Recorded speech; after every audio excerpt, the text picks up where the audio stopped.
Bem-vindo a mais um vídeo do projeto Planos em Prática, nossa série de exercícios de escrita criativa. Mais um dia trabalhando na nossa 11ª história, que por enquanto tem o título provisório de A Última Apresentação. Se você quiser ver como ela começou, o link para o primeiro episódio está aqui embaixo na descrição.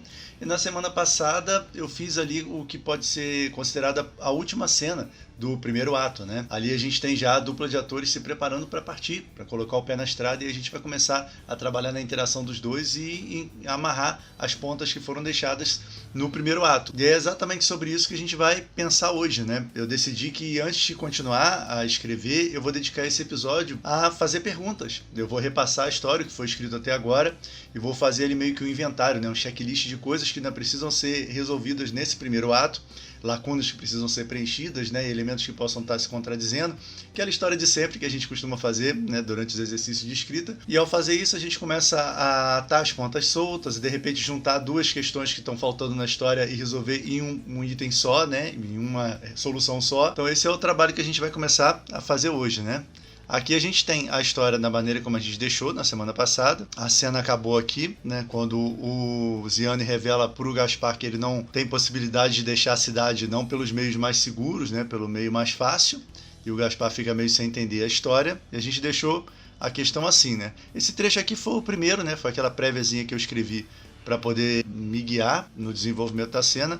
Eu acho que eu usei praticamente tudo. Se eu não me engano, faltou aproveitar essa última reflexão aqui do Ziane, então eu vou manter por enquanto, né? Como eu não vou prosseguir no texto nesse episódio, eu vou deixar esse trechinho aqui. Então o que a gente vai fazer vai ser voltar e rever a história, procurando ali problemas e questões que a gente tem que resolver antes de seguir em frente.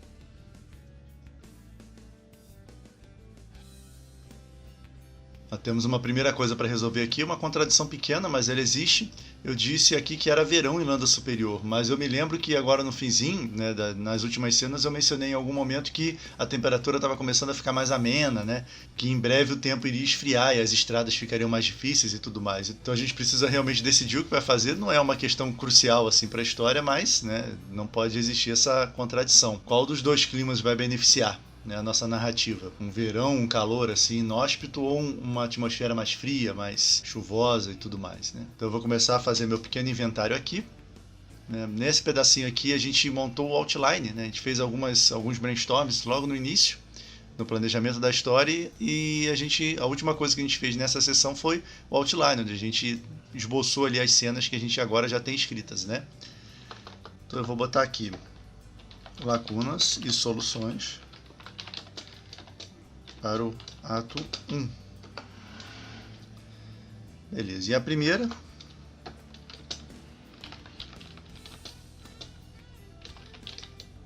Definir o clima, né? O que beneficia mais a nossa narrativa. E como eu tinha falado antes, hoje é dia só de procurar os problemas, né? Depois a gente volta pensando nas soluções. Então, seguindo.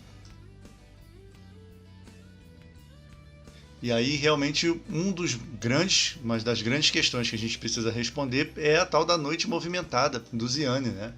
Ele aqui deixa entender que ele viveu uma grande aventura na noite anterior e foi essa aventura que culminou, né, no envolvimento dele em algum problema, e isso está impedindo ele de deixar a cidade.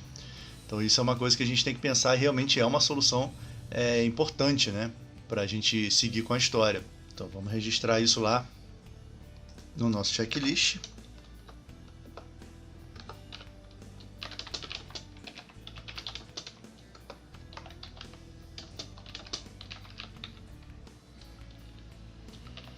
E eu já vou para a segunda pergunta, né? O que o impede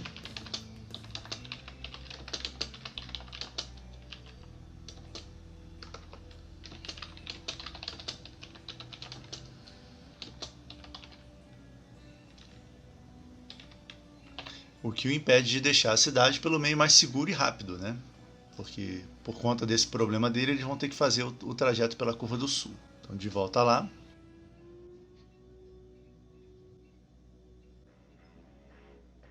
Eu tô lembrando agora da última cena que eu escrevi do Gaspar, né? E realmente eu tô vendo que ele permanece coerente, né? A personalidade dele permaneceu coerente desde o início. Eu acredito que não vai ter um grande problema em moldar a personalidade dele. Ao contrário do Ziane. O Ziane a gente vai precisar rever algumas coisas, né? A gente precisa colocar alguns defeitos nele, principalmente associados à atividade obscura que ele exerce ali nos arredores, né, da cidade, no submundo, porque ele em princípio era um colecionador e um ator, né, o companheiro do Gaspar. Mas a gente precisa de um pouco mais do que isso para estabelecer o conflito, né, da história.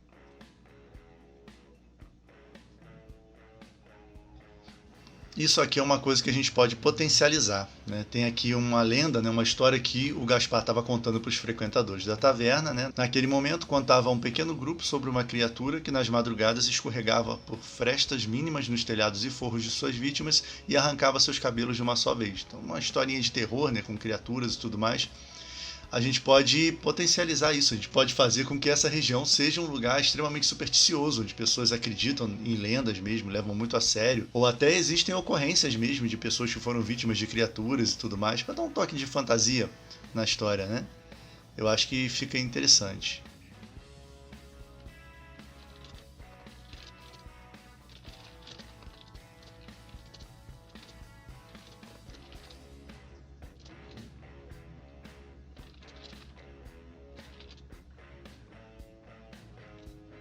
Então, o povo da região de Landa é supersticioso e lendas sobre criaturas e seres sombrios são comuns e levadas a sério. Vamos ver se a gente consegue introduzir essa atmosfera, né? E a propósito, a gente ainda abre para uma outra pergunta, né? Como se chama a região onde fica Landa? Porque a gente tem Landa Superior e a gente já listou algumas cidadezinhas, né, na cena do episódio passado. E eu queria um nome para essa região toda, né? E toda essa região vai ser subserviente a essa grande cidade nas montanhas e tudo mais, né?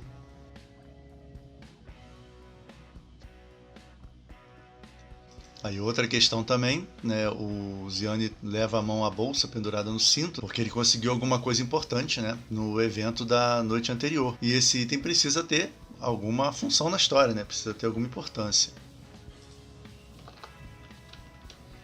Na verdade, a pergunta é o que Ziane coleciona, né? Que esse item que ele está levando faz parte dessa coleção. E aqui, apesar de não ser mais um vilarejo, Landa não era uma das maiores cidades da região. Isso aqui é um bom indicativo, né, das dimensões da cidade, da importância da cidade, e eu estou muito inclinado a fazer com que o povo de Landa tenha fundado essa cidade depois de ter deixado uma velha Landa para trás, né? Então acho que isso ficaria interessante, por isso que essa cidade se chama Landa Superior. Então acho que vale a pena trabalhar no histórico da cidade.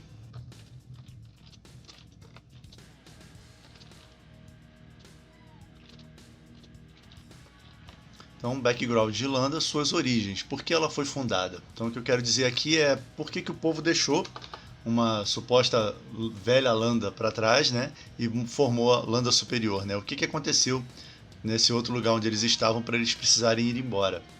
E de repente a gente pode associar isso, né, agora eu já comecei um brainstorm mesmo sem querer, com essas lendas e mitos de criaturas sombrias e tudo mais, né? De repente a gente pode aí estar vendo uma solução. Não vou levar isso adiante agora, que não é o episódio de soluções, é o episódio das perguntas, né?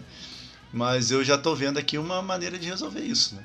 Ficaria interessante, ficaria bem fantasia tradicional. A gente não precisa levar até o fim, não precisa mostrar as criaturas. Vamos ver, né? Ou pode ser realmente alguma lenda, alguma coisa que aconteceu há muito tempo atrás e só ficaram as consequências e as pessoas foram aumentando o que aconteceu, né? E de repente de um evento comum virou aí um mito de criaturas poderosas, perigosas e tudo mais. Vamos ver, vamos deixar assim por enquanto, depois eu penso com calma.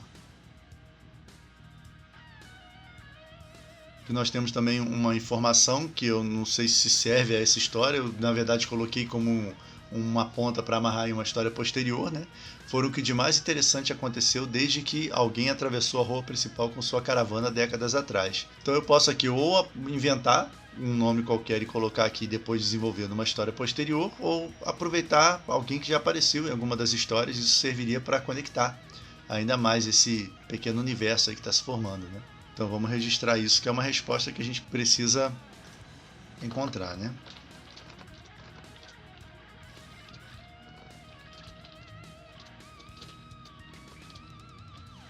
Vamos deixar assim. Quem foi o personagem importante que atravessou Landa e marcou a cidade décadas atrás?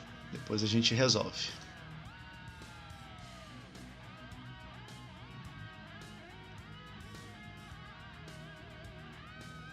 E aqui temos outra questão da vida do Ziane que a gente não explorou ainda, por conta da necessidade de treinar a sua audição durante quase toda a vida. Qual é essa necessidade? Por que o Ziane tem a audição aguçada, né? Esse personagem tem vários apontamentos, assim, várias indicações sobre ele, meio que sem muita conexão, mas a gente pensando um pouquinho a gente consegue amarrar tudo legal, né? Ou realmente excluir um ou outro fator se não estiver contribuindo para a história. Mas eu acho que essa é uma condição legal, né? Qual o motivo da audição apurada de Ziane? A gente pode chegar numa solução interessante que vai ajudar a desenvolver o personagem. Não pretendo descartar essa característica dele, não. Eu estou percebendo aqui vários trechos que não estão muito bem escritos, né? Tem coisas que até precisam ser reescritas para melhorar a compreensão, de fato, é porque eu já sei o que eu quero dizer na história e consigo entender, mas tem coisas aqui que eu suponho que um leitor que não esteja acompanhando, né, os episódios não vai conseguir entender facilmente. Mas essa é uma atividade que fica para um outro momento, né? Agora eu estou preocupado realmente em estruturar a trama, a sequência de eventos. A releitura que a gente faz para reescrever os trechos que não estão muito legais é feita depois, né? E essa cena aqui termina com o Gaspar informando ao Ziane que precisa ir embora, né? E o outro fica meio surpreso com isso. E apesar da gente ter uma ideia vaga do que pode estar se passando pela cabeça dele, a gente precisa desenvolver isso melhor para esse conflito ganhar a força necessária, porque essa vai ser a mola que vai impulsionar os dois, né, na aventura da história.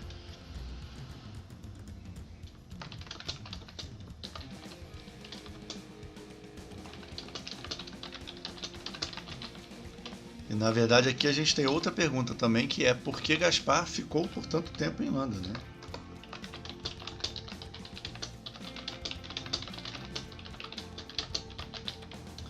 Foram dois eventos inexplicáveis aos olhos do Ziane, né? O primeiro é a estadia deles, né? A longa estada deles na cidade, já que eles vinham cruzando todas as terras, todos os povoados, as cidadezinhas e não dormindo mais do que uma noite em cada uma, e de repente quando eles chegaram em Landa, o Gaspar resolveu ficar, né, por bastante tempo. E de uma hora para outra ele resolve ir embora. Então são duas questões que a gente precisa resolver e é claro que uma vai ter que estar interligada à outra, né? Para ficar melhor. E aí a gente já muda para a cena do Vorg Alfad, né? A introdução do personagem. Tem bastante coisa para resolver aqui também. Aqui eu acho que seria interessante, até pelo que ocorreu depois, que ele tivesse um apego maior a esse carro à vela, né? Porque seria mais um dos bens que ele estaria danificando, que ele estaria botando a perder ali. E também deixaria mais significativa a questão dele estar passando para o intendente uma chavinha para poder baixar a alavanca do vagão. Por que ele estava com aquela chavinha se esse era um carro qualquer, né? Então isso seria interessante acrescentar também. Bom, enfatizar a relação de estima de Vorg com o carro à vela. Então pode ter sido um item criado especialmente para ele, pode ser um item único, um veículo único que ninguém mais tenha, e por isso ele teve essa vantagem na hora de fugir. Então tem algumas possibilidades para essa questão.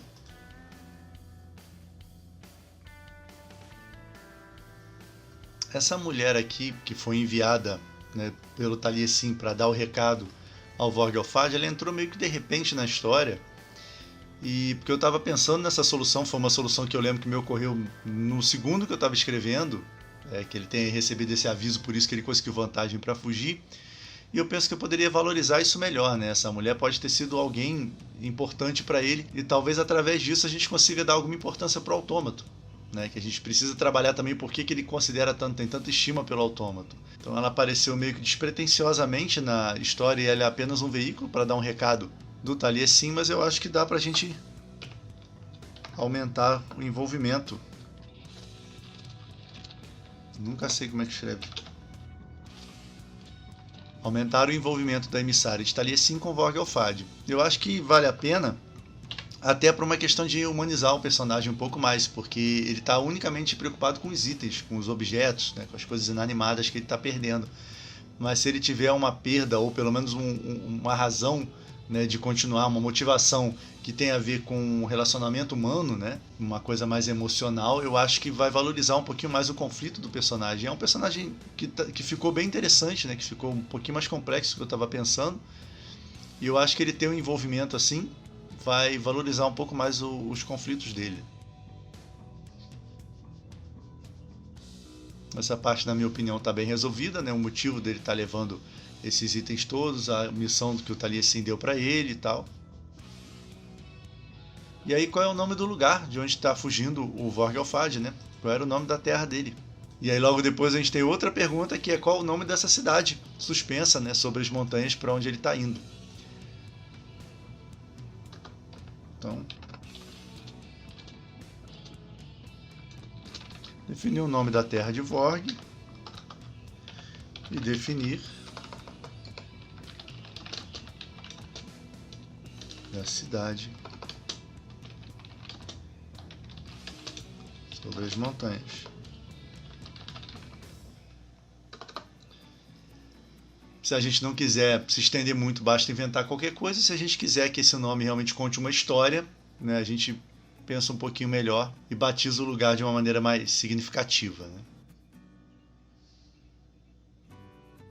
Essa questão dele ter guardado um pedaço de papel, dele estar preocupado dos inimigos não verem a carga dele, eu não vou abordar nessa história. Eu acho que já tem bastante coisa para a gente trabalhar e isso realmente não vai gerar uma importância tão grande dentro do que a gente está pensando para o conflito da história, então eu vou deixar isso para abordar numa história do próprio Vorgelfad, né? Ou de origem, ou dele chegando na cidade suspensa e encontrando com Taliesin ou não.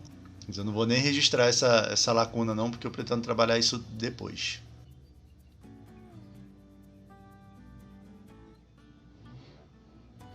E aqui é uma lacuna que eu já tinha até registrado antes, né? Lembrança ou reflexão da importância do autômato para Vorg.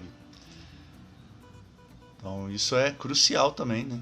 Porque todo o conflito ali, toda essa tensão que é gerada dentro do vagão, né? O ponto mais alto ali da tensão é porque ele não quer se desfazer do autômato, né?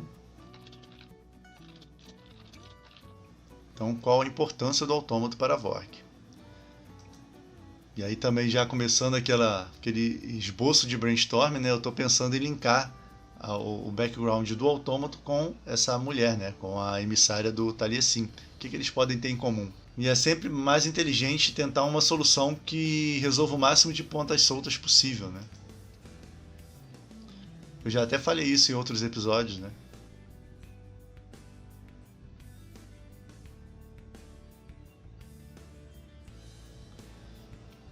Bom, aqui a gente tem a mesma pergunta que eu já registrei, né? Qual o nome da cidade sobre as montanhas?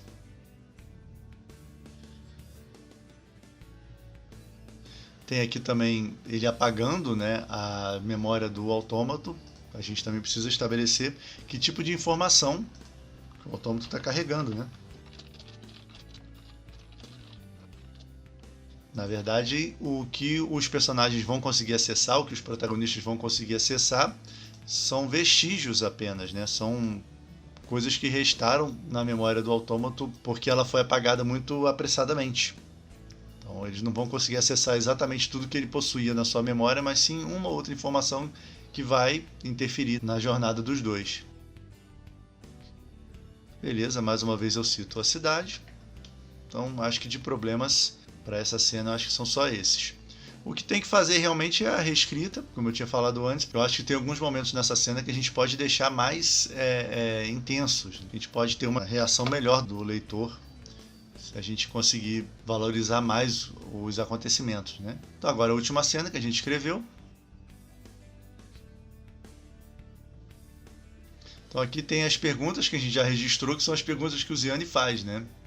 O momento, o impasse deles, por que nós estamos aqui há tanto tempo, por que você resolveu ir embora só agora? Né? A gente tem literalmente essas perguntas sendo feitas pelo Ziane, porque é o que o leitor vai estar se perguntando a essa altura também. Então acho que são essas, por enquanto, né? São as perguntas que a gente precisa olhar com atenção antes de continuar escrevendo. Parece bastante coisa, né? A gente nunca sabe o que dessa lista aqui vai demandar um esforço maior e o que vai ser feito rapidamente, né? Mas tendo isso feito, A gente, na semana que vem, já pode começar a trabalhar nas soluções. É claro que ainda tem outras questões que a gente pode fazer, como, por exemplo, a maneira como o autômato e os dois atores vão interagir, né? Como a jornada de um vai complementar a do outro, mas isso é relativo ao segundo ato, a gente não precisa pensar agora. O importante agora é dar bastante consistência para o nosso primeiro ato. Eu estou vendo aí boas possibilidades de fazer a história ficar realmente muito melhor. Então no episódio que vem a gente vai ter a missão de fazer vários brainstorms, de listar possibilidades, combinações e assim completar o que está faltando dentro do que a gente já escreveu, né? Mas enquanto isso, se você gosta de escrever, aqui do lado tem a playlist completa com todos os episódios, todas as histórias escritas até agora.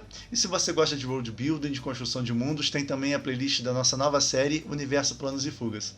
Era isso pro vídeo de hoje, abraços e até a próxima!